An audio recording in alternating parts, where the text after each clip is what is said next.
Well, it might be a little early to talk about this topic, but there is going to be an election in Israel coming in the fall, and people in the media are starting to talk about it. It's starting to affect things that are being said in politics in Israel. And I'm going to start talking about it more, especially once the election date is announced and the campaigns really ramp up. It's going to be a recurring theme on this channel. I will be covering that. I'll be educating you and sharing with you my thoughts about all the parties and all the issues in the election campaign. So maybe we can consider this the beginning of that series, of that topic that is going to be part of the repertoire of this channel. And what I want to do in this video is I want to talk about a clip that I just watched. Sometimes it's good to see how the other side thinks. So it's good. So every now and then I take a look at how do leftists talk about Israeli politics? What do leftists actually say? Right. I'm not a leftist. I hope you got that picture by now. So what I want to share with you is a clip from the Economist podcast. And the Economist geopolitical editor, David Rennie, is sitting down with a panel to talk about the upcoming Israeli election. And their big question is, what happens the day after Netanyahu? Okay, and this clip is about 4.5 minutes long. I'm just going to play the clip, and then I have some comments to share. So let's take a look. Let me pull it up on screen here.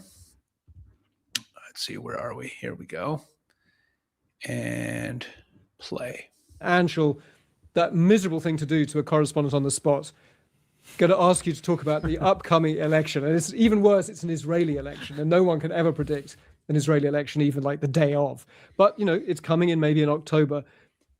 From our perspective as wondering about the isolation of Israel, is this one of those elections where as long as Netanyahu loses in that moment, then, with one bound, Israel is free, global standing transformed? Is that how it works? No, Israel's challenges, Israel's security challenges, diplomatic challenges will all remain on the day after Netanyahu, assuming there is a day after Netanyahu. But yes, the new leader, when there is a new leader of Israel, whether it's Gadi Eisenkot, who's now gone ahead in the polls, and Naftali Bennett, who was just until a few weeks ago the front runner, if it's one of them, they will have an opportunity to try and reset some of these issues. But the challenges will remain the same. And also a Prime Minister Eisenkot or a Prime Minister Bennett will have to make decisions which will be unpopular around the world. There's no question about it. There's a kind of fantasy, I think, in the West to think that it's all Netanyahu. Just get rid of Netanyahu, everything will change. That's just not true. It's not true. I mean, he is representing some level of public opinion in what I agree is a very divided country, Israel, but he stands for something, and it isn't just Netanyahu. It's more than that. It was very striking, David, when we were there and we were talking about domestic politics. Anshul took us on this wonderful tour of different political leaders. But the message that really came across to me was how much Israel in the past 10, 20, 30 years that Netanyahu has been dominant over Israeli politics, the whole country has shifted to the right. When I was last there, and Anshul took me to a fantastic pollster, and she was explaining how, it may be incredibly divided internally, but in terms of foreign policy, actually there's a fair amount of unity. Isn't that right, Anshul? I think that's very true. It's about the lack of having a diplomatic policy along with the military policy. And that's where we're beginning to see the difference between some of the candidates and Netanyahu. I was at the launch of Gadi Eisenkot's party this week, and there was a line in his speech which said, we shouldn't just be pursuing war for war's sake. And that's where you begin to see this shift where the alternative leaders to Netanyahu are starting to talk about the fact that, yes, we have to be very tough and we have to be prepared to go to war, but we also have to have these diplomatic options alongside our military policies. And that's where you're beginning to see the divergence. It's almost like kind of Voldemort. People are even his worst opponents are frightened of Netanyahu's political skills with reason. Powers, right? I mean, he's so nobody wants to exclude the fact that he could win again. Yeah. So if he wins again, what happens to policy? Does it get even more hardline? Do we see even more hardline people in the coalition? Well, I don't think there are more hardliners in Israel than Netanyahu can bring in. I mean, he's broken all the walls and brought in all the previously unmentionables into his current coalition. But we will see a doubling down on these policies. And if that is the case, and if Netanyahu does win and is re-elected with his current coalition, then that can only mean further isolation for Israel. Is Israel's future standing inseparable from the future of the Palestinian people, or have we just decided that it's a busy world, we don't have the kind of the width to think about the Palestinians? I think it is inseparable. Yeah, I think I thought actually from October the 7th onwards that it showed terrible massacre event that it was. It showed you actually that there has to be some kind of agreement here. And I go back to the old insight that either Israel absorbs all the Palestinians and accepts them as full citizens, in which case its identity as a Jewish state is really under threat, or it absorbs them or does, rules over them, in which case it becomes an apartheid state, or it finds a settlement. And there is kind of no other way. And I think, I agree with you that the fickleness of the world, of being obsessed by Gaza and then kind of forgetting about it, is pretty shocking. But the energy for the Palestinian issues, I don't think going to come from Gaza. I think it's going to come from the West Bank if Netanyahu is re-elected, because the settler movement there is really strong, and there's sort of movement in that. Okay, there's so many strange things that they said there, and that's so let's pull this down. Let's pull that down. Now, before we go on, I want to make sure you're all aware of a very important event that we are hosting next Monday, July 20th, 1 p.m. Eastern Time, 8 p.m. in Israel. Are we headed for regime change? What to expect from the Middle East? It is a live webinar that you want to sign up for, you want to attend. I will be hosting, and I will be joined by an amazing all-star panel, Brigadier General Amir Avivi, founder of the Israel Defense and Security Forum, one of the top military minds and one of the wisest military minds in the country. We also have Brian Kennedy. Brian Kennedy, former president of the Claremont Institute, one of the top public intellectuals of the conservative movement in America. Dr. David Wormser, who I talk with once a week on the Israel 365 news channel. If you miss those conversations, you got to go over and check those out. We released another one today. Usually on Sundays, I speak with him about geopolitics, about the Middle East, and he's amazing, from the Center for Security Policy in Washington, D.C., and Lieutenant Colonel Jonathan Conricus. You've seen him on TV, and we've hosted him before, from the Foundation for the Defense of Democracies, former IDF spokesman. And this is going to be an amazing conversation next Monday, July 20th at 1 p.m. Eastern, 8 p.m. in Israel. You could sign up at the link in the description of this video. That's Israel365.com/regime. Or you can click this QR code here, and that'll also take you to the registration page for the webinar. Now, there was a number of things that were said there that were like a little bit off. Like, for example, when Anshel Pfeffer said there, under Netanyahu, there's no diplomatic policy at all. Like, when you look at Prime Minister Netanyahu and the treaty with Greece and Cyprus, and the relations with the UAE, and the relations with other countries, and what he's doing in Lebanon, and how he handles President Trump, and there's a lack of diplomacy here. Well, whatever. That's a topic for another time. This video is not about me defending Netanyahu. I want to be very clear. I have my issues with Prime Minister Netanyahu. In many ways, I'm a very big fan. My issues with him have nothing to do with what these guys are talking about, though.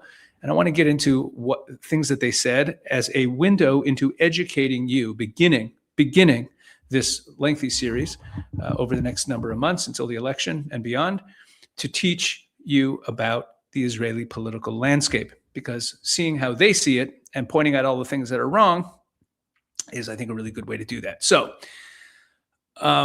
before we even get into what they said, I want to point something out about who's saying it. Their in-house Israel expert on this panel is Anshel Pfeffer. He was the guy that they brought in who wasn't sitting in the room.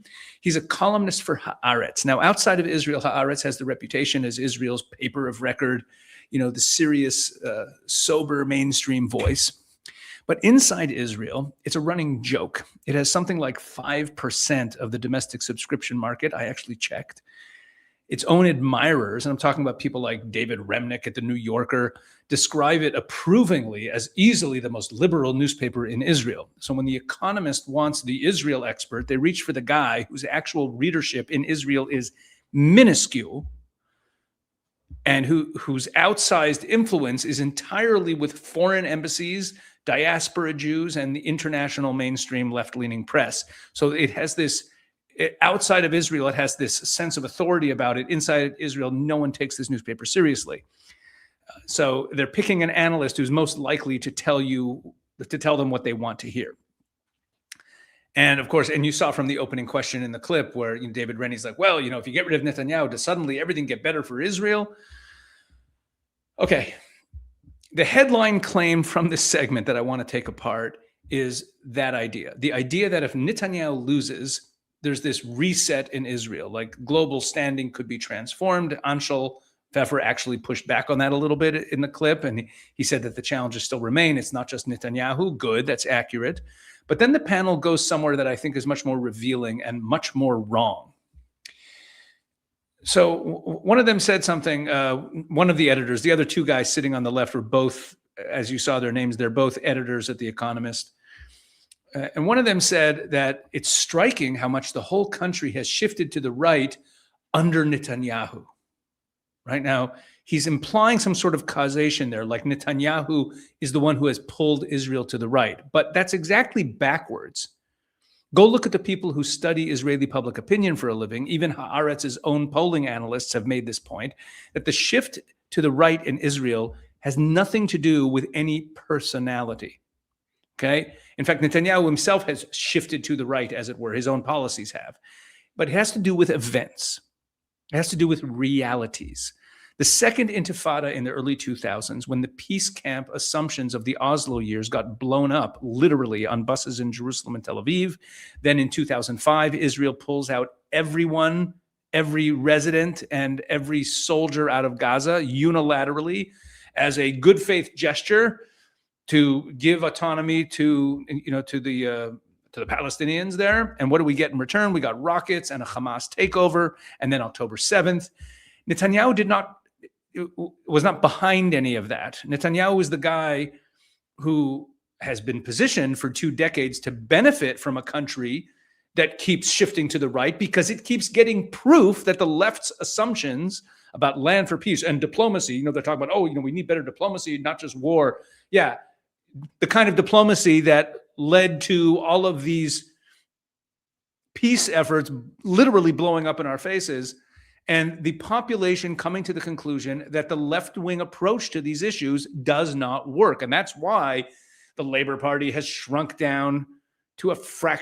tiny fraction of what it was in the past. That's why there's no real left to speak of. And I mean, a left to speak of. That's why every Israeli politician always pretends to be more right-wing than they actually are in order to campaign, because the population is moved to the right. And this is very important because the thing this panel is treating it as something Netanyahu did. But it has nothing to do with him. The country has shifted to the right for much deeper, more serious reasons than a single politician. Another point 2, and this is the one I really want you to sit with. They're talking about who's supposed to replace him. So the panel keeps floating both Gadi Eisenkot and Naftali Bennett. That's what they're talking about. Like, those are the two guys, right? They're the diplomatic alternative to Netanyahu. So let's deal with Bennett in one breath, because he's much less of a factor right now than people assume. You hear his name, and the media is throwing his name around a lot.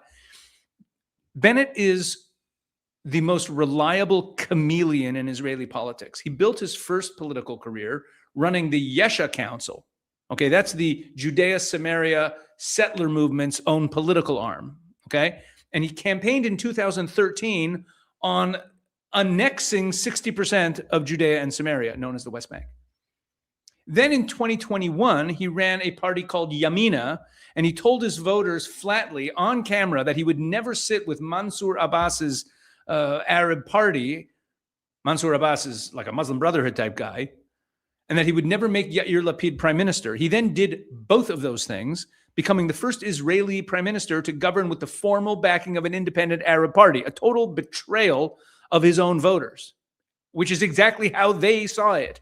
And his polling has a track record of collapsing right along with his credibility. If there's anyone in Israel who polls way higher in the mainstream media polls than he shows up on election day, it's Naftali Bennett. His Yamina party was polling in the low to mid 20s in seats heading into the 2021 election. Everyone thought, oh, wow, he's really going to become a big party. And then he came out with 7 seats on election night. Okay, that's his resume. He's not a significant factor.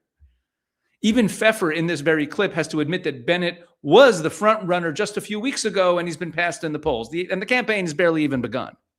So Bennett's a grifter with a bad track record who's currently fading, and he's not the man this election turns on, okay? So that's set him aside. Because the real challenger, the one that's actually worth taking seriously right now, is Eisenkot. And here's where the panel's framing falls apart on its own terms. So Pfeffer says that he was present at the launch of Gadi Eisenkot's party, and there was a line in his speech about not pursuing war for war's sake, right? That military toughness, right? And we need more diplomacy. And it sounds reasonable until you remember that Eisenkot was attacking Netanyahu not long ago for not retaliating hard enough against Hezbollah.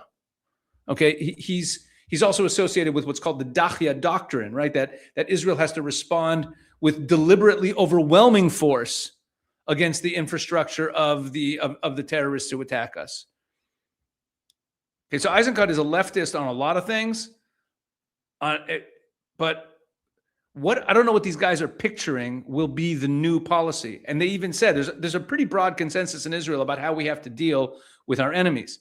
Again, in Lebanon, over the last month, when Israel was kind of holding back a little bit under American pressure, the attacks from the left and the right were identical, that Israel needs to be attacking harder. There's a lot of consensus in this country. Israelis want to finish the job against our enemies.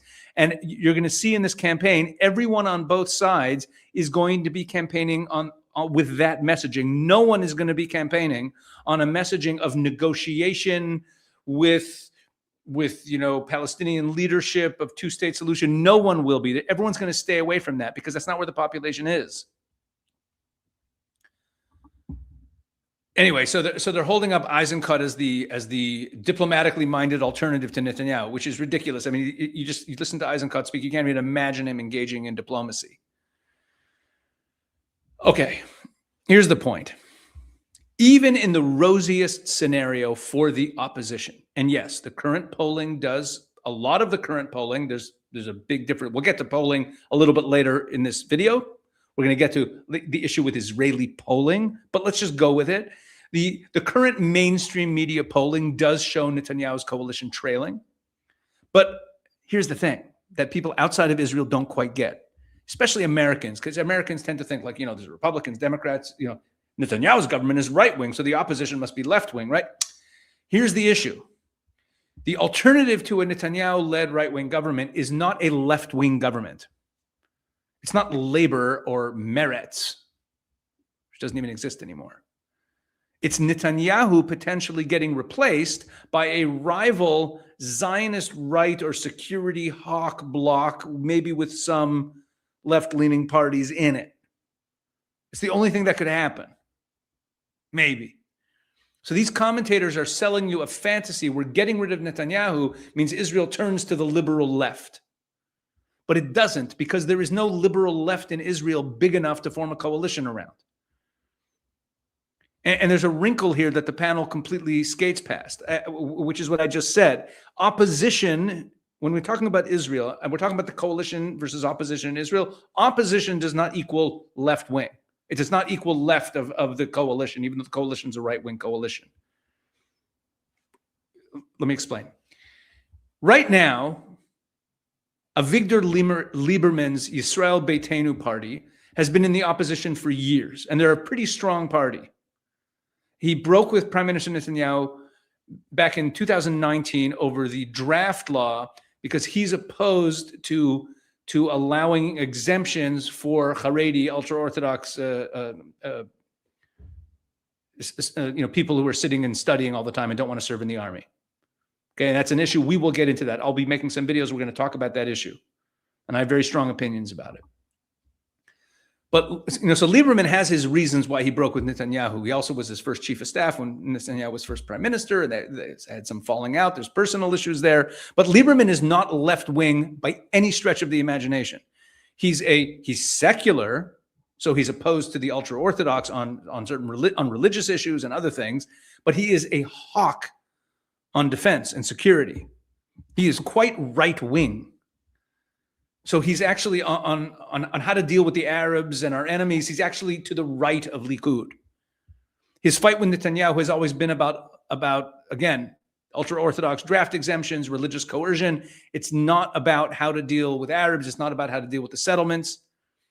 So when this panel says the opposition, and you're they're working with this paradigm that the opposition means the left, and it gives you this feeling that Israel is like divided right-left, like almost 50-50.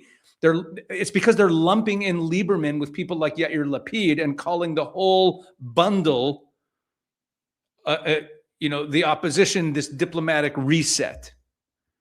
But it isn't one bloc with one ideology. It's an anti-Netanyahu coalition of convenience that includes people to the right of Netanyahu.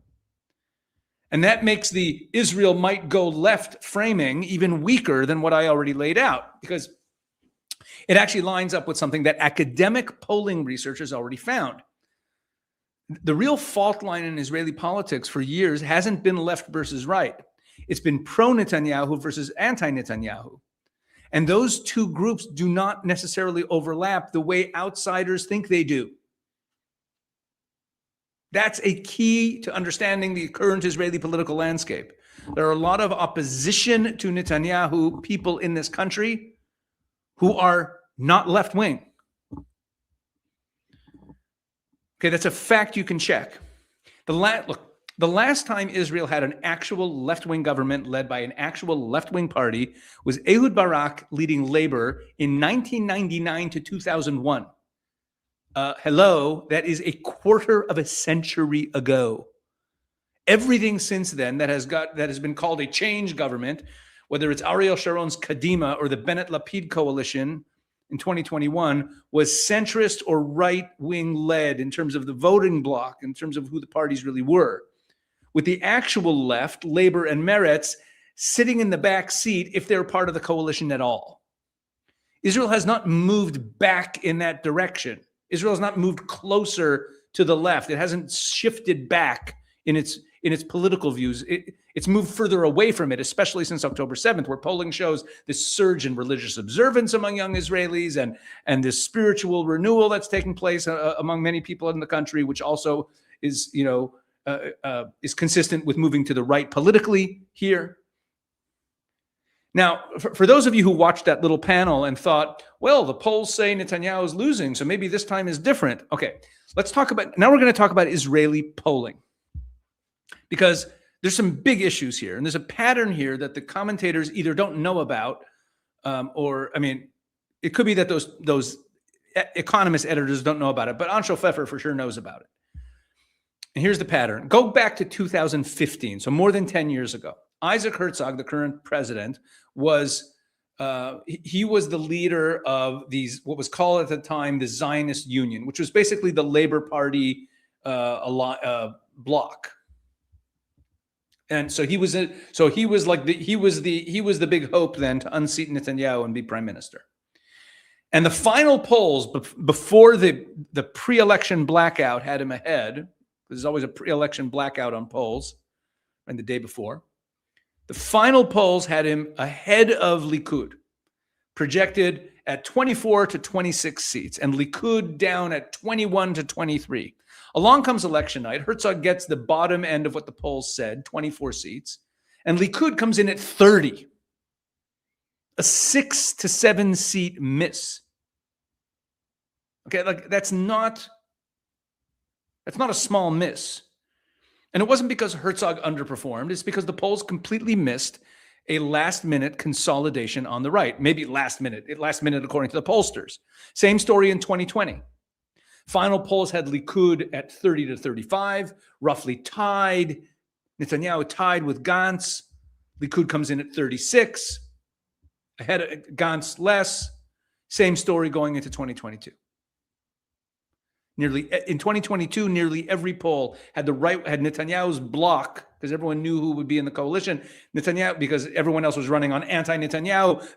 The Netanyahu bloc, according to the polls going into the election in 2022, had that bloc around 60 seats, just 1 seat shy of being able to form a coalition. Final result, 64 seats, a comfortable majority. You need 61 to make a coalition, right?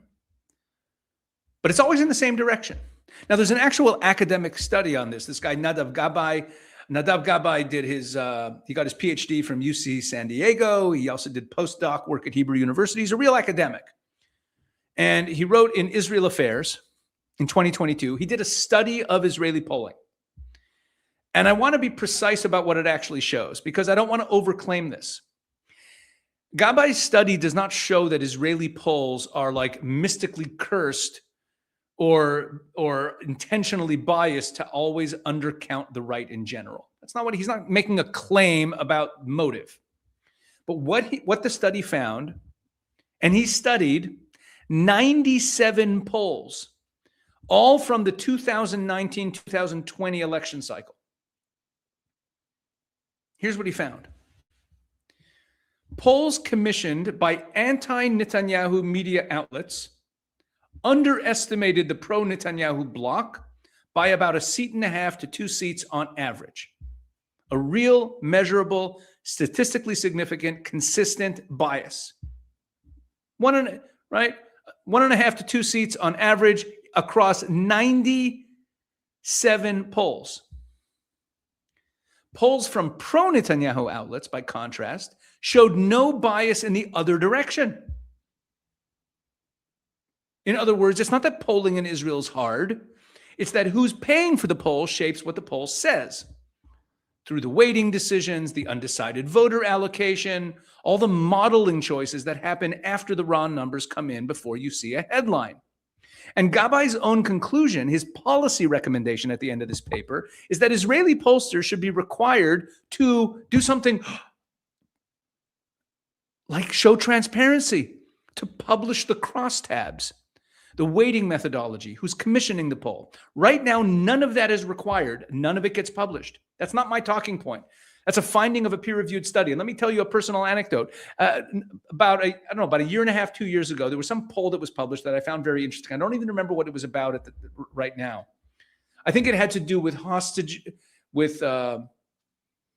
with pausing the war to a hostage deal. That was, in the early year and a half, 2 years of the war after October 7th, the whole issue of like how much we should concede to get hostages back was a big issue. I think it was something around that. But I remember I saw a poll that I found very interesting, and I wanted to check the crosstabs. Let me explain, for those of you who don't know the term. When a poll is published in the United States, in the West generally, when a poll is published, you can usually go to the website of the polling agency and download a PDF of crosstabs. And the crosstabs are the poll itself. It has every question that was asked. It has the breakdown of all the demographics. So you can see, but when I say every question that's asked, there's all these, in a poll, there's often setup questions, asking people their general voting patterns and their opinions on other issues that aren't really the point of the poll to set the stage. And it also includes, again, age, gender, all kinds of things are in the poll. Religious, not religious, all sorts of things are in the crosstabs. So then when you're looking at a poll, you can check if the crosstabs are a match for the actual breakdown of the public.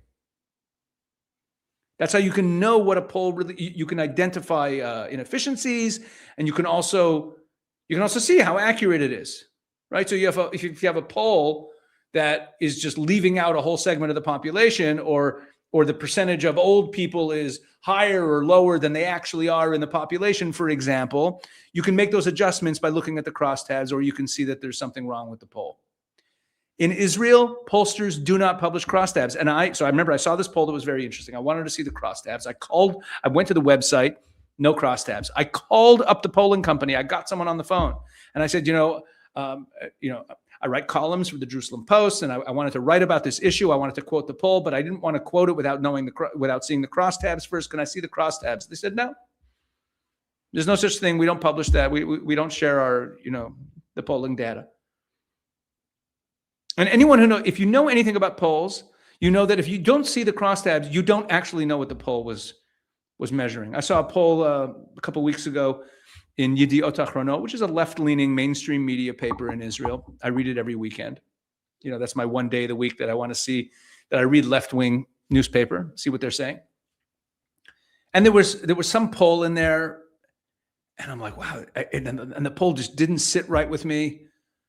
And then I look at the fine print at the bottom, and it says that the poll was conducted entirely online. And what does that mean for an Israeli poll? You see, one of the issues that Rabbi talks about is the ultra-Orthodox, the Haredi non-response to polls. A lot of that community is not going to answer a mainstream media poll. They're not going to answer their phone and answer a poll. There's a deep distrust of media outlets, and a large percentage of that population does not use the internet. Right? Doing online polls, which is a lot of how they do them now, skews towards a demographic that isn't Haredi, which is a big percentage of the population in Israel.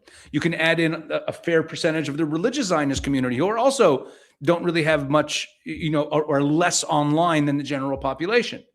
How do you wait for that? And then you have the small party threshold problem. A lot of the polling agencies in Israel won't poll. They won't include as an option parties that they don't think are going to get in. It's really weird. So if they think a party isn't really going to make it, they don't even include them as an option for voting. And then you have small parties that sometimes do cross the threshold. That's not going to happen in this election, or maybe we don't know who's going to be running. Suffice it to say that polling in Israel is notoriously unreliable.